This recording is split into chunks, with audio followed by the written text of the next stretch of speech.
ကျောင်းပေါ်လုံးပြန်ကွယ်မှာတစ်ဖက်အသိန်းကငကိုးနဲ့ဦးဆောင်နေပြီးမိဖို့တကောလို့နောက်ဆုံးမိနစ်မှာအပိုင်ကန်သွင်းဖို့ကြိုးစားခဲ့ပြီးမဲ့ကျွန်တော်တို့နဲ့ဘန်တန်နီဆန်ကတော့ဂိုးပေါက်ကိုသွေးချကာကွယ်လိုက်ပါတယ်ဘန်တို့အသင်းလည်းအနိုင်ရလိုက်သည်ဘန်ကပဲ Man of the Match ရရှိခဲ့လေသူ့အဘိုးစီအပြန်အဘိုးကိုမတွေ့လို့ခေါ်ကြည့်ပြီးမဲ့ဘာအရေးရောက်မှမတွေ့ခဲ့ရပါဘူးဒါပေမဲ့အဲ့ဒီအချိန်မှာတနီယာကနေဘန်ကိုစောင့်ကြည့်နေတဲ့လူတစ်ယောက်တော့ရှိပါတယ်အဲ့ဒီကနေဘန်ကသူ့အဘိုးကားတဲ့ဝင်ကြည့်တဲ့အခါအလစ်တိုက်ခိုက်ခံရတဲ့အခါ Omnitrix မရှိပေမဲ့ဘန်ရဲ့ပါနတ်မှုကြောင့်သူပဲပြန်တိုက်နိုင်လိုက်ပါတယ်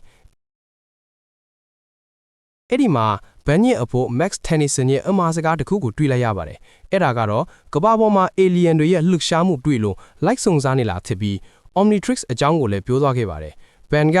သူ့အဖို့စီမှာ Omnitrix ရှိတယ်ဆိုတာသိပြီးသူ့ကိုပြန်အသုံးပြုစေခြင်းလားဝေဝဲရခတ်ဖြစ်သွားပါတယ်အဲ့ဒါနဲ့သူ့အဖို့တင်ထားနိုင်မယ့်နေရာစီပြန်သွားရှာပြီး Omnitrix ကိုယူလိုက်ပါတယ်ဘန် Omnitrix မရှိတော့တဲ့နောက်ကအေးချမ်းချမ်းနေရောပေမဲ့ Omnitrix ရှိတဲ့ဘဝမှာလည်းစွန့်စားခန်းနေနဲ့ပျော်ခဲ့ပါတယ်အဲ့ဒါနဲ့သူ့အမ Quincy တော့ပြီးအကြံဉာဏ်တောက်တဲ့အခါ Spider-Man ထဲက Great Power with Cam Great Responsibility ဆိုသလိုတာဝန်ရှိလာပြီးမဲ့ပြန်အသုံးပြုဖို့ပဲဆုံးဖြတ်လိုက်ပါတယ်အဲ့ဒီအချိန်မှာပဲရုပ်ဖြတ်ထားတဲ့ Alien တကောင်တိုက်ခိုက်တာခံလိုက်ရပြီးမဲ့ Gwen ကပဲအနိုင်ယူပေးလိုက်ပါတယ်တကယ်ကအဲ့ဒီဂျိုလာကသူတို့အဘိုး Max လို့ Plumber အဖွဲဝင်တရားဖြစ်နေပါတော့တယ်အဲ့ဒီကနေသူ့အဘိုး Max ပျောက်သွားတဲ့အတွက်ပြန်ရှာဖို့ဖြစ်လာပါတော့တယ်တနည်းအားမှာလက်နက်မောင်ကိုလုံနေတဲ့ Kevin ဟိုစီဘန်တို့ရောက်ရှိသွားပြီးတိုက်ပွဲဖြစ်ပွားမယ်ပါတယ်အဲ့ဒီသူတွေကလည်းလူမဟုတ်ပဲ Forever Knights နဲ့ DN Alien တွေဖြစ်နေပါတယ်နှစ်ဖက်တိုက်ပွဲဖြစ်နေချိန်မှာဘန်10ရဲ့နာယီက Alien ပြောင်းမရပဲ reboot ဖြစ်နေရင်ပြင်းနေခဲ့ရပါတယ်